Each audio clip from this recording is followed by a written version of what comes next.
This brand is made in China by Midea and is sold at the Home Depot in the USA by Midea America, but their warranty is minimal when compared to other brands.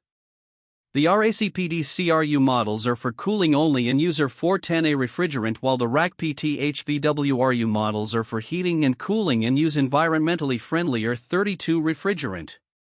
The units have a 3-speed fan with auto swing louvers for improved air circulation throughout the room.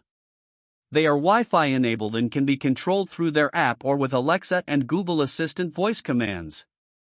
The RAC-PT HVWRU models use hose-in-hose technology, which gives the efficiency of a 2-hose unit with the easy installation of a single hose. They use state-of-the-art inverter compressors, which are quieter, and they have a 12.3 EER efficiency rating. This brand receives an overall 1-star don't buy rating from HvacRepairGuy.